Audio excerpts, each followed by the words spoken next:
ايوه زي ما بقولك بالظبط، هاتي شويه قشر استفندي وهنعمل مع بعض جبنه الاغنياء اللي كلنا بنموت فيها او اغلبنا بيموت فيها، وانا زيكم بالظبط. يلا بسم الله. اول حاجه هنجيب قشر 3 4 استفنديات كده، وعليهم 3 4 قرون او 5 6 قرون من الفلفل الاحمر الحامي، ونضربهم في الخلاط. وهنروح على النار هنجيب معلقه من الزبده وهنحط فيها معلقتين من المرتة. مش اساسي ابدا الخطوه دي، بس بتفرق جدا في الطعم. هنقلب المرتة كده في السمنه وننزل عليهم بقى بنص لتر من اللبن كامل الدسم، او لبن قاطع عندك مفيش اي مشكله حطيه برضو، بس كل ما هيكون دسم كل ما هيزود طعم الجبنه اللي احنا بنعملها مع بعض ويديها طعم احلى. هنحط بقى اللبن حبه حبه كده، كل ما نحط شويه نقلبهم في المرتة مع بعض لحد ما يختلطوا كويس جدا كده. تمام جدا. هنروح بقى نجيب معلقه من الحلبه المطحونه، يا دوبك معلقه، وهي هنحط عليها معلقه من البابريكا ومعلقه صغيره من الشطه، ونقلب الكلام ده كله مع بعضه حلو جدا.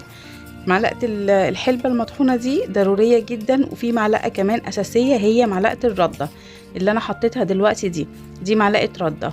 وهنجيب بقى الخليط اللي احنا ضربناه مع بعض في الخلاط اللي هو الفلفل وقشر الاستفندي، وهننزل برضو عليهم ونفضل نقلب كده تقليب مستمر لحد هتلاقوا بعد 5 دقايق كده القوام تقل معاكم. اول القوام ما يتقل كده زي ما احنا شايفين لازم تفضل على النار كده مش اقل من 10 دقايق. هننزل بمعلقه كبيره او معلقتين كبار من الملح حسب الكميه بقى بتاعتك كده. تمام. هنسيبه بقى لحد قوام ما يتقل زي ما قلنا مع بعض. بصوا شايفين كده قوام بقى عامل ازاي. هننزل بقى بالتركه الجامده جدا اللي هتدي لون وطعم تحفه، وهما معلقتين من العسل الاسود، وبرده هنفضل نقلبهم كده مع الخليط. واخر حاجه بقى وهي ان احنا نضربه بالهاند بلندر او بالخلاط. شايفين فرق القوام واللون عمل ازاي؟ بدل ما كان شكله زي الخشن المحبحب بقى ناعم وكريمي زي الجاهز بالظبط. هنجيب بقى 3 4 قرون من الفلفل الاحمر حامي جدا، وقشر استفندية واحده والسلام، ما نقطعهمش ولا اي حاجه ولا نضربهم في الخلاط. هنحط الفلفل سليم والقشر الاستفندي برده متقطع عادي زي ما نكون مقشرينه. هنجيب حته جبنه وهنحط عليها ملح وننقعها في الملح او ملح وشطه، لازم تنزل ميتها خالص. بس كده خلاص خلص معانا المش. هنجيب بقى علبه نظيفه ومتجففه، لازم تكون ناشفه جدا جدا.